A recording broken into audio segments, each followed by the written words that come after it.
ஏன்பா நீ படிக்க மாட்டேன்ற? உன் மேலே அம்மா நிறைய கனவுகளும் ஆசைகளும் வச்சுருக்கேன், நீ படித்தா தான் நம்ம குடும்பத்தை காப்பாற்ற முடியும் அப்படின்னு சொல்லிட்டு பேசுனாங்க. அந்த பையன் அதெல்லாம் காதில் வாங்குற மாதிரி தெரில. ஆனால் ஒரே ஒரு விஷயம் பண்ணாங்க, அந்த பையன் அம்மா மேலே ரொம்ப பாசமாக இருப்பான். அம்மா என்ன சொன்னாலும் கேட்பான், படிக்கிற விஷயத்தை தவிர்த்து. அப்போ அவங்க அம்மா சொன்னாங்க, சரிப்பா நான் வேணா இன்னொன்று பண்ணுறேன், உனக்கு பதிலாக நானே வேணா எக்ஸாம் எழுதட்டுமான்னு கேட்டாங்க.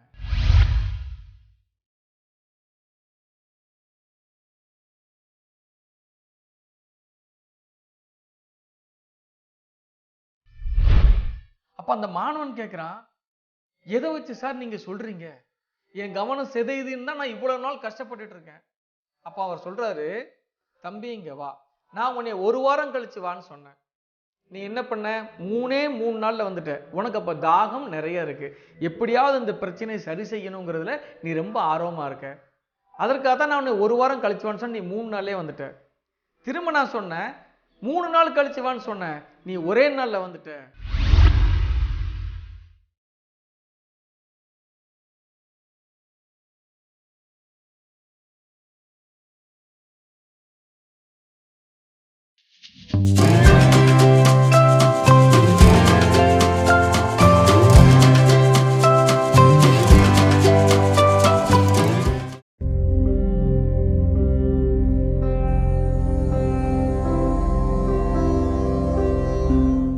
வணக்கம், வீர உமாசங்கர். இன்றைக்கு நாம் ஒரு உழைப்பு அப்படிங்கக்கூடிய ஒரு தலைப்பில் ஒரு அருமையான நல்ல ஒரு ஸ்டோரி பார்க்க போகிறோம். இந்த கதையில் வரக்கூடிய அந்த கதாபாத்திரம் நம்ம வாழ்க்கையில் ரொம்ப தெரிஞ்சிக்க வேண்டிய ஒரு விஷயம். நம்மளுடைய பாரம்பரியங்களில் கதைகள் மூலமும் புராணங்கள் மூலமும் இதிகாசங்களின் மூலமாகத்தான் நமக்கு நிறைய விஷயங்களை கொடுத்துருக்குறாங்க. அப்படிப்பட்ட இந்த திருநாட்டில் நிறைய மகான்கள் தோன்றியிருக்கிறாங்க. இந்த கதைகள் புராணங்கள் மூலமாக நமது வீட்டு குழந்தைகள்கிட்ட ஒரு நல்ல பண்புகளை எப்படி வளர்க்கிறது, அவர்களுடைய ஒழுக்கத்தை எப்படி கொண்டு வர்றது, அதற்காக நிறைய கதைகள் இருக்குது. அதில் ஒரு அருமையான ஒரு கதை இப்போ பார்க்கலாம். ஒரு வீடு கட்டக்கூடிய ஒரு நிறுவனம். இந்த நிறுவனத்தில் மேலாளராக ஒருத்தர் பணிபுரிகிறார். அவருடைய வேலை என்னென்னா, நிறைய வீடுகள் கட்டி கொடுத்துக்கிட்டே இருக்கிறது. அந்த நிறுவனம் நிறைய பேர் வீடு கட்டுவாங்க, 100 வீடு 200 வீடு இந்த மாதிரி கட்டுவாங்க. அப்போ இந்த நிறுவனத்தில் இந்த மேலாளர் பல ஆண்டுகளாக வேலை பார்க்குறாரு.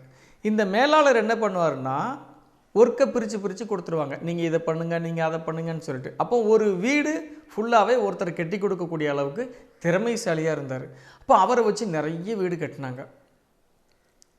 அப்போது ஒரு பெரிய நிறுவனம், அதற்கு கீழே ஒரு மேலாளர், அதற்கப்புறமாக அந்த தொழிலாளி. இந்த தொழிலாளி அந்த மேனேஜர் என்ன வேலை சொன்னாலும் அழகாக முடிச்சு கொடுத்துருவார். அந்த வீடை பெர்ஃபெக்ட்னு சொல்லுவாங்க இல்லையா, 100% அருமையாக முடிச்சு கொடுத்துருவாங்க. நல்ல குவாலிட்டியான கதவுகள், குவாலிட்டியான ஜன்னல், குவாலிட்டியான நிலை வாசல், இது எல்லாமே நல்லா பெர்ஃபெக்டாக பண்ணி கொடுப்பாங்க.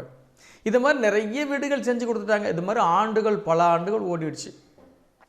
கடைசியில் அவர் ரிட்டையர்ட் ஆகக்கூடிய தருவாய் வந்துச்சு. ரிட்டையர்ட் ஆகுன அவங்களுடைய வாழ்க்கையில் 58 வயது வந்த உடனே அவங்களுக்கு ஓய்வு கொடுப்பாங்க. ஏன்னா நீங்கள் ரொம்ப உழைச்சிட்டீங்க, இதற்கப்புறம் நீங்கள் வாழ்க்கையில் ஓய்வு எடுத்துக்கலாம் அப்படின்னு சொல்லுவாங்க. இப்போ நம்ம இந்த 58 வயது வரைக்கும் நிறைய சம்பாதிச்சதெல்லாம் நம்ம ஓய்வு காலத்துக்காக சேமித்து வச்சுருப்போம். அப்போ இவர் ஒரே நிறுவனத்தில் வேலை பார்த்ததால் அந்த ஓனர், அந்த நிறுவனத்துடைய முதலாளி கூப்பிட்டு இந்த மேனேஜர்கிட்ட சொல்லியிருக்கிறாரு, சில குறிப்பிட்ட வீடுகள் நல்லா இருக்குது, யார் கட்டினா, நான் பல வருஷமாக பார்க்குறேன், ஆனால் நான் அவரை பார்த்ததில்ல, யார் அவர்? அவர் பேர் ராமுன்னு வச்சுக்கோங்களேன். உடனே சார் ராமு தான் அந்த வீடெல்லாம் பக்காவாக பண்ணி கொடுத்தாங்க சார், அவர் தான் ஃபினிஷ் பண்ணி கொடுத்தாரு, நான் ராமுவை பார்க்கணும் அப்படின்னு சொல்கிறாரு. அப்போ அவருடைய ஓய்வு காலம் நெருங்குச்சு. நெருங்கினோட இந்த நிறுவனத்துடைய முதலாளி இந்த ராமுவை சந்திக்கிறார். நான் இவ்வளோ வருஷமும் உங்களை பார்த்ததில்ல ராமு, நான் மேனேஜர்கிட்ட தான் எல்லாம் சொல்லியிருந்தேன், இந்த வீடுகளுடைய அந்த வடிவமைப்பு ஃபுல்லாக நீங்களே செஞ்சு கொடுத்ததா மேனேஜர் சொன்னார். நல்லா இருக்குது, நீங்கள் ஓய்வு பெற போகிறீங்க, அதனால் உங்களுக்கு உண்டான இந்த ஓய்வு கால நிதியெல்லாம் சொல்லுவாங்க, அதெல்லாம் இருக்குது, ஒரு கவரில் வச்சிங்கன்னா அவருக்கு ஒரு பாராட்டல் நடத்தணும் முடிவு பண்ணியிருக்கோன்னு சொல்லிவிட்டு லாஸ்ட்டாக சொல்கிறாங்க, நீங்கள் அடுத்த மாதம் ஓய்வு பெற போகிறீங்க, அதனால் எனக்கு நீங்கள் போகிறது தான் போகிறீங்க, இன்னொரு வீடை முடிச்சு கொடுத்துட்டு போங்க, நான் அந்த கஸ்டமர்கிட்ட கமிட் பண்ணிட்டேன், இந்த ஒரு வீடு எனக்காக முடிச்சு கொடுத்துருங்கன்னு சொல்கிறாங்க. ஓய்வு காலம் நெருங்கிறதால அந்த வீடு முடிக்கிறதுக்கு 3 மாதம் ஆகும். அப்போ 1 மாதம் தான் இருக்குது ஓய்வு காலம் முடிகிறதுக்கு. அப்போ அவர் என்ன சொல்கிறாரு, பக்கத்தில் உள்ள ஒருத்தர், ராமோ நீ வேணான்னு சொல்லிடு, நீ கம்பெனிக்காக நிறைய உழைச்சிட்ட, திரும்பவும் அந்த வீட்டை வாங்கி இன்னும் 3 மாதம் ஆகும், அதுக்கு சம்பளம் வருமா வராதான்னு தெரியாது, நீ வேண்டான்னு சொல்லிடுன்றாங்க. ஆனாலும் அந்த ராமு என்ன பண்ணுறாரு, சரிங்க சார் நானே முடிச்சு தரேன் கொடுங்கன்னு வாங்கிட்டார். அப்போ ஓய்வு காலத்துக்கு 1 மாதம் தான் இருக்குது, இந்த வீடு முடிக்க 3 மாதம் ஆகும், அப்போ 2 மாதம் எக்ஸ்ட்ரா வேலை பார்க்க வேண்டியிருக்கு. சரி வாங்கிட்டார். வாங்கிட்டு அந்த பொறுப்புகள் எல்லாமே எடுத்துகிட்டு அவர் வேலையை துவங்கிறார். அப்போ அவருடைய கூட உள்ளவங்க சொல்கிறாங்க, ஏன் ராமு இப்படி கஷ்டப்படுறீங்க, இந்த வீடை வேண்டான்னு சொல்லியிருக்கலாம்ல, 2 மாதம் டைம் மிச்சமாகும், உங்களுக்கு உண்டான பணமும் சரியாக வராது, கடைசி நேரன்றதால கொடுக்கலன்னா நீங்கள் என்ன பண்ணுவீங்கன்னு ராமுகிட்ட கேட்டாங்க. அப்போ அவர் சொன்னார், நிறுவனத்திற்காக நம்ம நிறைய உழைச்சிருக்கிறோம், நிறைய கட்டி கொடுத்துருக்குறோம், இது என்னையே சோதிக்க வந்த ஒரு வேலை, இந்த வேலையை இதுவரைக்கும் நான் எப்படி பண்ணணும் அதை விட பக்காவாக பண்ணி கொடுக்க போகிறேன் அப்படின்னு சொன்னார். அப்போ சுற்றி உள்ளவங்க சொன்னாங்க, அவங்க உனக்கு சம்பளம் சரியாக தரப்போகிறதில்ல, இந்த வீட்டுக்கு ஏன் நீ அதிகமாக முயற்சி எடுத்து பக்காவாக முடிக்க போகிறேன்னு சொல்கிறீங்க, 1 மந்தில் என்ன முடியுமோ அதை முடிச்சு அப்படி கொடுத்து விட்ருங்க அப்படின்னு சொன்னாங்க. ஆனால் அவர் அப்படி பண்ண மாட்டேன்னு சொல்லிட்டாரு. வழக்கமாக 3 மாதத்தில் முடிக்க வேண்டிய வீடை 4 மாதமாக முடித்தார். ஏன் அப்படின்னா கடைசியாக நம்மக்கிட்ட நம்பி பொறுப்பை கொடுத்துருக்காங்க, பார்த்து பார்த்து செய்யணுண்டு அந்த வீடை சூப்பராக கட்டினாங்க. இது வரைக்கும் கட்டின வீட்லையே இந்த வீடு தான் ரொம்ப அருமையாக இருந்துச்சு. சரி, தன்னுடைய கடைசியாக நம்மக்கிட்ட கொடுத்துருக்குறாங்க, இதுக்கப்புறம் நம்ம ஓய்வு பெற்றுவோங்கிறதால இவர் நிறைய உழைப்பை போட்டு சூப்பராக கட்டிட்டார். அந்த வீடை பார்த்தாலே எல்லாருக்கும் வாங்கணும் அப்படிங்கக்கூடிய ஒரு ஆர்வம் அதிகமாகிடும். எவ்வளோ விலை கொடுத்தாலும் இந்த வீடை எனக்கு கொடுங்கன்னு சொல்லிடுவாங்க. அந்த அளவுக்கு ஒரு அருமையான வீடாக கட்டி அந்த ராமு என்ன பண்ணுறாரு, நேராக முதலாளிக்கிட்டே போகிறாரு, மேனேஜர்கிட்ட போகல, முதலாளிக்கிட்டேயே போகிறாரு. அந்த முதலாளிக்கிட்ட போய், சார் என்ன நம்பி நீங்கள் ஒரு பொறுப்பு கொடுத்தீங்க, அந்த பொறுப்பை நான் உங்களுக்கு கச்சிதமாக முடிச்சிட்டேன் சார், இது வரைக்கும் நான் செஞ்ச வீடுலேயே இதுதான் அருமையான வீடு அப்படின்னு சொல்லிட்டு அந்த சாவியை முதலாளியின் கைகளில் போய் அப்படி வைக்கிறார். என்னுடைய ஓய்வு காலம் முடிஞ்சிட்டு சார், அதையும் தாண்டி ஒரு மாதம் இந்த வேலையை முடித்து கொடுத்தேன், அதனால் நீங்கள் இந்த வீடை வச்சுக்கிட்டு யார் கேட்டாங்களோ அவங்கள்ட்ட கொடுத்து ரொம்ப நல்லா இருக்கணும் சார், ரொம்ப நன்றின்னு சொன்னார். அப்போ அந்த ஓனர் சொன்னார், ராமு இங்கே வாங்க, இந்த சாவியை கொஞ்சம் பிடிங்கன்னு சொன்னார். சார் அந்த வீடை நல்லா நான் முடிச்சு கொடுத்துட்டேன், ஏதாவது குறை இருக்குதான்னு கேட்டார். இல்லை ராமு, இந்த சாவியை உங்கள் கையில் பிடிங்கன்னு சொன்னார். இந்த ராமுவுக்கு ரொம்ப குழப்பமாக இருந்துச்சு, என்னடா வீடை நம்ம நல்லா முடிச்சு கொடுத்துட்டோமே, வேறு எதுவும் குறை இருக்கான்னு சொல்லிட்டு அவர் பவ்யமாக அந்த சாவியை வாங்குறாரு. ஐயா சொல்லுங்க ஐயா, ஏதாவது வீட்டில் குறை இருக்கா? இல்லை ராமு, இந்த வீடு உங்களுக்காக கட்டப்பட்டது அப்படின்னு சொல்கிறாரு. ஐயா நீங்கள் என்ன சொல்கிறீங்க? ராமு, நீங்கள் நம்ம நிறுவனத்துக்கு நிறைய விஷயங்கள் பண்ணியிருக்கீங்க, உங்களுக்கு நான் என்ன பரிசளிக்கலான்னு யோசிச்சுட்டு இருந்த நேரத்தில் உங்களுக்குன்னு தனி ஒரு வீடு இல்லாமலே இருந்திருக்கீங்க, அதனால் உங்களுக்காக நான் கொடுக்கக்கூடிய பரிசு தான் இந்த வீடுன்னு சொன்னார். ராமு கண்ணில் ஆனந்த கண்ணீர். ஐயா இதை நான் எதிர்பார்க்கவே இல்லை, இந்த வீடு முழுக்க முழுக்க உங்கள் பெயரிலேயே பதிவு பண்ணப்பட்டது, உங்கள் பேரில் தான் அந்த வீடு இருக்குது, அந்த வீடை தான் நீங்கள் 4 மாதமாக அழகாக கட்டியிருக்கீங்க, அதனால் இந்த வீடு உங்களுக்கு தான் அப்படின்னு சொன்னாங்க. ராமுவால் ஏற்றுக்கொள்ள முடியல, ஒரே கண்ணீர் ராமுக்கு வந்துக்கிட்டே இருக்குது. அப்போ இப்போ நம்ம புரிஞ்சிக்க வேண்டிய விஷயம் ஒரே ஒரு விஷயம்தான், இந்த ராமுக்கு தான் இந்த வீடுன்னு தெரிஞ்சு இவர் பண்ண ஆரம்பிச்சிருந்தாருன்னா ஒருவேளை வீடை கொஞ்சம் குறையா பண்ணிட்டு வேறு ஏதாவது பணத்தை வேறு மாதிரி யூஸ் பண்ணியிருக்கலாம். அப்படி இல்லை என்றால் சும்மா காமசொம்மன்னு முடிச்சு கொடுப்பாங்க இல்லையா, அந்த வேலை செய்தும் செய்யாமலும் சுமாராக முடிச்சு கொடுத்துருந்தோன்னா அதே வீடு தான் ராமுக்கு திரும்ப கிடச்சிருக்கோம். அப்போ இது தெரிஞ்ச உடனே ராமு என்ன ஃபீல் பண்ண, ஐயோ நம்ம அந்த வீடை நல்லா கட்டியிருக்கலாமேன்னு ஃபீல் பண்ணுவார். ஆனால் இப்போ உண்மையிலேயே நல்லா மெருகேற்றி சூப்பராக கட்டி கொடுத்ததால அந்த ராமுவுக்கு அந்த வீடு கிடச்சிருக்கு. அப்போ நாம் செய்யக்கூடிய விஷயத்தில் ரொம்ப கவனமாக, முழுமையாக, நேர்த்தியாக, அழகாக, அருமையாக, எல்லாரும் விரும்பக்கூடிய வகையில் அந்த செயலை செய்ய வேண்டும். இந்த கதையிலேருந்து நாம் அதுதான் புரிஞ்சுக்கலாம். எந்த ஒரு சின்ன விஷயம் செய்தாலும் மெருகோட அழகாக, நயமாக, மற்றவர்கள் பாராட்டும் வகையில், நமக்கு ஏற்ற வகையில் நல்லா செஞ்சு முடிக்கணும். அதுதான் இந்த கதையிலேருந்து நாம் இன்னை புரிஞ்சுக்கூடிய ஒரு விஷயம். நன்றி, வணக்கம்.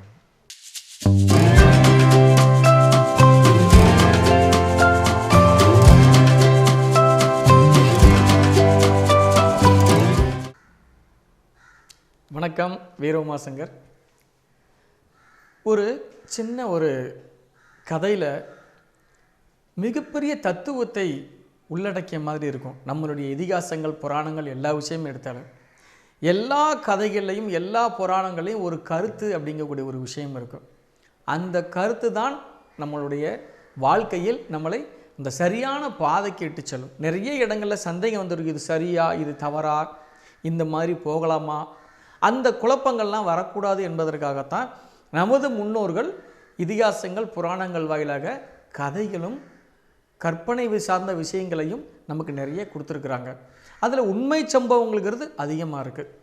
அந்த வகையில் நாம் இன்னைக்கு கவனம் சிதைதல், அந்த கவனத்தை எப்படி ஒருமுகப்படுத்துவது அப்படின்ற ஒரு சின்ன ஒரு கதையை பார்க்கலாம்.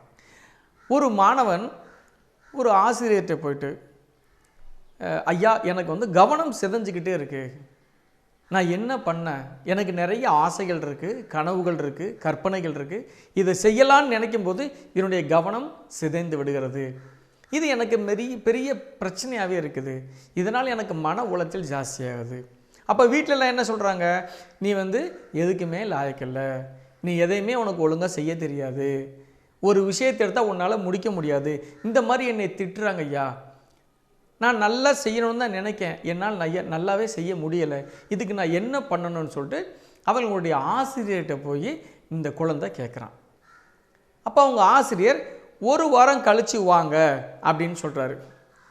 இந்த மாணவன் சரி சார், நான் ஒரு வாரம் கழித்து வரேன் அப்படின்னு சொல்லிட்டு மறுநாளே வந்துட்டான். அந்த ஆசிரியர் பார்க்குறாரு, என்ன விஷயத்துக்காக வந்திருக்கீங்கன்னு. இல்லை சார், எனக்கு கவனம் சிதையுது, வீட்டிலெல்லாம் திட்டுறாங்க, என்னால் கவனத்தை ஒருமுகப்படுத்த முடியல, எந்த வேலையுமே சரியாக செய்ய முடியல, நான் உன்னை ஒரு வாரம் கழிச்சு தானே வர சொன்னேன். இல்லையா, ஒரு வாரம் ஆன மாதிரி ஆயிடுச்சு, அதான் நான் உங்களை இன்றைக்கே பார்க்க வந்துட்டேன். சரி, ஓகே, ஒரு 3 நாள் கழிச்சு வா, அவங்க ஆசிரியர் சொல்கிறாரு. உடனே அந்த பையன் ஒரு காலையில் கேட்டு போயிருக்கிறான், மறுநாள் காலையில் வந்துட்டான்.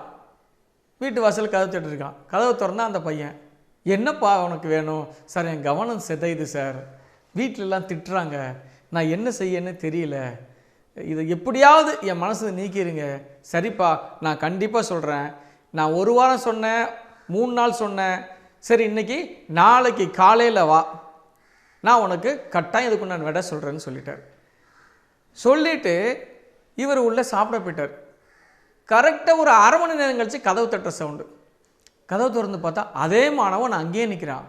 என்ன பண்ண சார், கவனம் சிதையுது சார், வீட்டில் திட்டுறாங்க, என் கவனம் ஒருமுகப்பட மாட்டேன்றது அப்படின்னு சொன்ன உடனே ஆசிரியர் கூப்பிட்டாரு, நீ பாஸ் பண்ணிட்ட, இனிமேல் உன் கவனம் சிதையாதுன்னு சொன்னார்.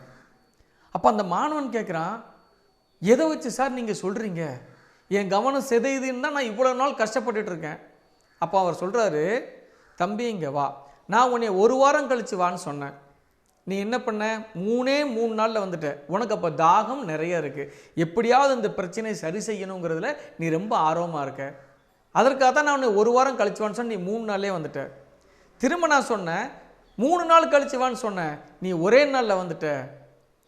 அப்போவும் நான் சொன்னேன், நீ மறுநாள் காலையில் வான்னு சொன்ன, நீ என் வீட்டை விட்டு போகவே இல்லை, அங்கேயே நிற்கிற, இதுதான் உன் கவனம் முழுமையாக இருக்குது, இப்போ உனக்கு ஒரு சின்ன பரீட்சை வைக்கிறேன், நீ 100% பாஸ் பண்ணிடலாம் சொல்லிவிட்டு அவர் சாப்பிட்டுட்டு இருந்தார் இல்லையா, அவர்கள் மனைவிட்ட, இங்கே வாமா, என்னுடைய மாணவன் வந்திருக்கான், அவனுக்கு 2 தோசை கொண்டு வான்னு சொல்லியிருக்காங்க. அப்போ அவனை சொன்னார், சார் நீ என் கூட இன்றைக்கி சாப்பிடணும் சொன்னேன். இல்லை சார், எனக்கு சாப்பாடெலாம் வேண்டாம், கவனம் சிதையாமல் இருக்கணும் சொல்லியிருக்கான். இது உனக்கு நான் வைக்கக்கூடிய பரீட்சை, இது உன்னுடைய காலை உணவு கிடையாது, நான் உனக்கு வைக்கக்கூடிய பரீட்சை அப்படின்னு சொன்ன உடனே அவன் தயாராகிட்டான். சாப்பிட்றதுல ஒரு பரீட்சையா? ஓகே பரவாயில்ல சார், உனக்கு நான் 2 தோசை வைப்பேன், அதில் ஒரு தோசையை நீ எப்படினாலும் சாப்பிடலாம், நான் ஸ்டார்ட் அப்படின்னு சொன்னதுக்கப்புறம் மட்டும்தான் நீ 2வது தோசையில் கை வைக்கணும், அது வரைக்கும் 2வது தோசையை டச் பண்ணக்கூடாது, நீ தொடவே கூடாதுன்னு சொல்லிட்டாரு. ஏன்னா இது புது ஒரு விளையாட்டாக இருக்குது, கவனத்தை இப்படி இந்த கவனத்தை ஒருங்கிணைக்க இப்படி ஒரு விஷயமா அப்படின்னு அந்த மாணவன் சொன்னால், ஒரு தோசைக்கு நல்லா சட்னி சாம்பாரை ஊற்றி ஒரு ஒரு ஒரு ஒரு 10 செகண்டில் சாப்பிட்டு முடிச்சிட்டான். ஏன்னா போட்டி இல்லையா, ஒருவேளை சாப்பாட்டு போட்டியாக இருக்குமோ அப்படின்றதுக்காக சாப்பிட்டு முடிச்சிட்டான். இப்போ என்னென்னா அவர்களுடைய ஆசிரியரின், அந்த பையனோட வாத்தியார், அந்த ஆசிரியருடைய கண் அசைவு, கையசைவு, வாய், இந்த பையன் அப்படியே அவர் முகத்தையே பார்த்துட்டு இருக்கிறான். எதற்காக? 2வது தோசையை சாப்பிடு அப்படின்னு ஆணை எப்போ வரும்னு சொல்லிட்டு பார்த்துக்கிட்டே இருக்கிறான். ஆனால் சார் என்ன பண்ணுறாரு? தோசை வாங்குறாரு, சாப்பிட்றாரு, தோசை வாங்குறாரு, அவர் கண்டினியூஸாக நடந்துக்கிட்டே இருக்குது. ஆனால் இவன் சாரை பார்த்துக்கிட்டே இருக்கான். சார் கடைசி தோசை வாங்கும்போது அந்த பையனை பார்த்து ஸ்டார்ட் அப்படின்னாரு. விறுவிறுவிறுன்னு 2வது தோசையை சாப்பிட்டு முடிச்சிட்டான். அப்போ 2 பேரும் கையை கழுவிட்டு அவர்கள் விட்டு திண்ணையில் உட்காந்து பேசுகிறாங்க. தம்பி இங்கே வா, நான் உனக்கு 2 தோசை வச்சேன், ஒரு தோசை ஈஸியாக சாப்பிட்டேன், இந்த 2வது தோசை எப்போ சாப்பிட்டேன்னு கேட்டார். ஐயா அதுக்கு நான் தவிச்ச தவிப்பு உங்கள்கிட்ட சொல்லி மாளாது, எப்போ உங்கள் வாயிலேருந்து வார்த்தை வரும்னு நான் உங்கள் முகத்தையே பார்த்துக்கிட்டு இருந்தேன், உங்கள் வாயிலிருந்து எப்போ நீங்கள் வந்து ஸ்டார்ட்னு சொன்னீங்களோ உடனே நான் சாப்பிட ஆரம்பிச்சிட்டேன். இதுதான் கவனத்தை ஒருங்கிணைக்கக்கூடிய செயல்பாடு அப்படின்னு சொன்னாராம். அந்த பையனுக்கு அப்போ தான் புரிஞ்சுதான், அப்போ நம்மளுடைய கவனம் வந்து நாம் எந்த வேலை பண்ணுறோமோ அந்த வேலையில் இல்லாமல் மற்ற விஷயங்களில் ஃபுல்லாக கவனம் வச்சுக்கிட்டே இருக்கிறோம், அதனால் நமக்கு அந்த வேலையே கெட்டு போயிடுது. அப்போ நம்ம எந்த வேலையை எடுத்துக்கிட்டோமோ அந்த வேலையில் மட்டும்தான் கவனமாக இருக்கணும். அப்போ எப்படி ஒரு தோசைக்கும் இன்னொரு தோசைக்கும் இடையில கேப் விழுந்து அடுத்த தோசைக்கு எப்போ வந்து அந்த ஆணை பிறப்பிக்கப்படுகிறது அந்த பையன் வெயிட் பண்ணிகிட்டே இருந்து அவர் சொன்ன உடனே டக்குன்னு எடுத்து சாப்பிட்டான் இல்லையா? அப்போது அந்த குழந்தைக்கு புரியக்கூடிய வகையில் ரொம்ப சர்வ சாதாரணமாக அந்த விஷயத்த சொன்னாங்க. அந்த பையன் அந்த சாருக்கு, அவருடைய ஆசிரியருக்கு நன்றி சொல்லிட்டு, இனிமேல் என் வாழ்க்கையில் கவனச்சிதறல் என்பது வரவே வராது அப்படின்னு சொல்லிட்டு ஆசீர்வாதம் வாங்கிட்டு போனால். இதற்காகத்தான் நம்மளுடைய தமிழில் வந்து பழமொழியில் ஒரு பழமொழி சொல்லுவாங்க, பதறாத காரியம் சிதறாது அப்படின்னு சொல்லுவாங்க. அதனால் நமது மூளை செயல் அனைத்தையும் ஒருங்கிணைத்து எந்த விதமான கவனச்சிதைவு இல்லாமல் நல்ல அருமையாக நாம் நம் பணியை மேற்கொள்ள வேண்டும். நன்றி, வணக்கம்.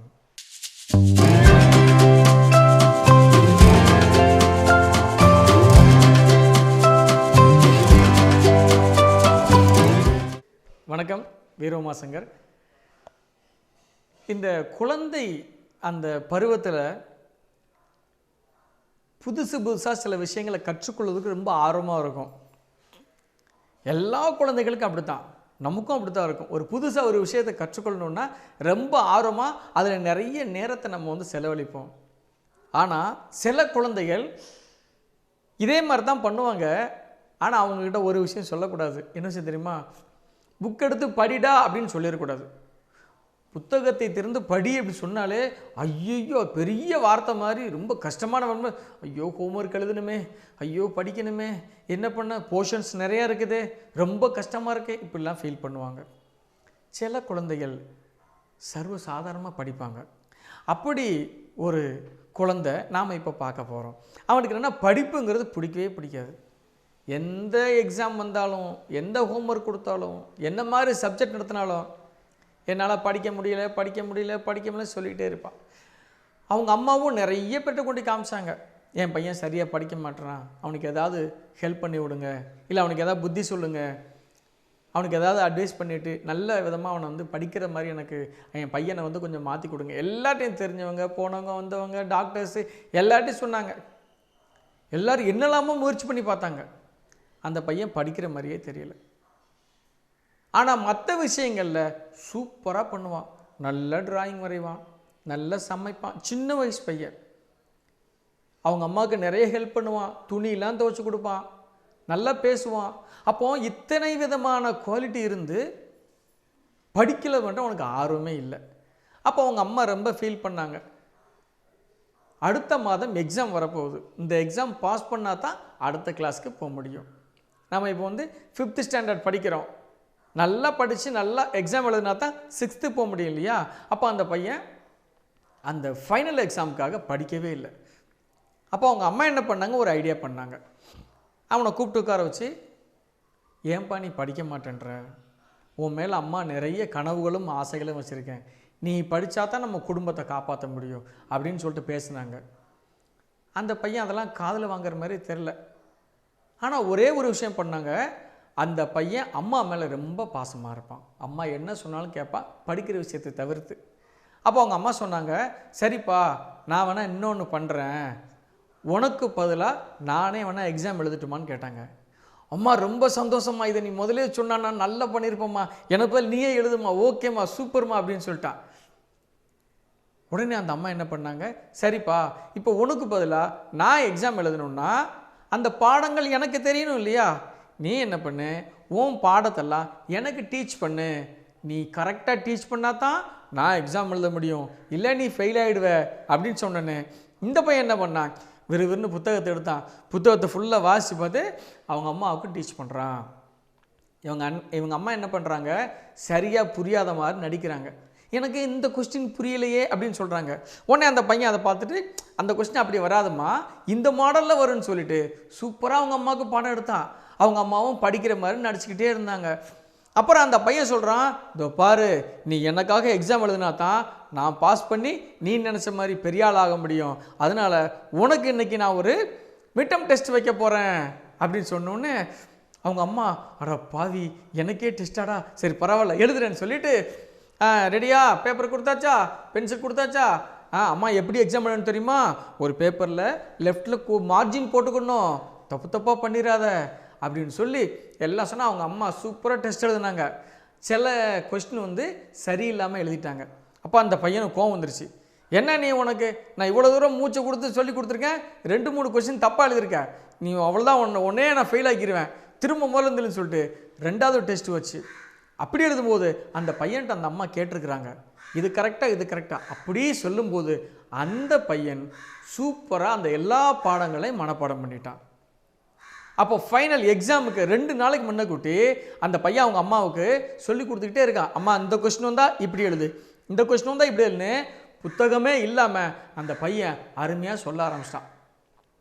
அப்போ பாருங்கள், ஒரு அம்மா ஒரு பையனை படிக்க வைக்கிறதுக்காக நிறைய முயற்சிகள் மேற்கொண்டு இந்த வழியை கையாண்டவுடனே அந்த பையன் எல்லா விஷயத்தையும் நல்லா கற்று அவங்க அம்மாவுக்கு சொல்லி கொடுத்துட்டான். எக்ஸாமுக்கு 2 நாள் தான் இருக்குது. அந்த பையன் சொல்லிட்டான், அம்மாங்க வா, உனக்கு காஃபி வேணுமா, ஹார்லிக்ஸ் வேணுமா, பூஸ்ட் வேணுமா, என்ன வேணும் நான் போட்டு தரேன் அப்படின்னு சொல்லி அவங்க அம்மாவை சுற்றி சுற்றி கவனிச்சிக்கிட்டே இருக்கிறான். அவங்க அம்மா என்ன பண்ணாங்க, எக்ஸாமுக்கு 1 நாள் முன்னாடி திடீர்னு காய்ச்சல் வந்துட்டு நடிச்சிட்டாங்க. ஐயோ எனக்கு காய்ச்சல் வர்ற மாதிரி இருக்குடா, என்ன செய்யன்னு தெரியலையான்னு முக்காடு போட்டு வீட்டுக்குள்ளே அப்படியே உட்காந்துக்கிட்டாங்க. என்னம்மா நீ கடைசி நேரத்தில் இப்படி பண்ணிட்டேம்மா, நீ எனக்காக தயவுசெய்து இந்த எக்ஸாமை எழுதுனதுக்கப்புறம் எப்படியா எழுதுனேம்மா, பாடுறாக்கண்ணா அம்மாவுக்கு வேறு உடம்பு சரியில்லை, என்ன பண்ணுன்னே தெரியலப்பா, எனக்காக நீ ஒரு ஹெல்ப் பண்ணுன்னு அந்த தாயார் மகனிடமே கேட்குறாங்க. சொல்லுமா உனக்கு என்ன பண்ணணும் சொல்லு, நான் பண்ணுறேன்னு, எனக்காக எக்ஸாம் மட்டும் நீ எழுதிடுறா, இவ்வளோ நாள் உனக்காக நான் படிச்சிட்டேன், எனக்காக நீ இந்த எக்ஸாம் மட்டும் எழுதுடுறா ப்ளீஸ்ரா, என் செல்லம்ல என் கண்ணு இல்லைன்னு சொன்னாங்க. அப்படியே யோசிச்சு பார்த்தா, அதுவும் சரிதாம்மா, உனக்கு சொல்லி கொடுத்து சொல்லி நீ தப்பு தப்பாக எழுதுறத விட நானே எழுதிடுவேன், எடுமா பேப்பரை, கொடுமா பென்சிலை, எடுமா பென்னு சொல்லிட்டு பக்காவாக எக்ஸாம் எழுதிட்டாங்க. அவன் தாங்க ஸ்கூல் ஃபஸ்ட்டு வந்தான். எல்லா டீச்சர்ஸும் பாராட்டினாங்க, ஹெச்எம் கூப்பிட்டு நிறைய கிஃப்ட்லாம் கொடுத்தாங்க.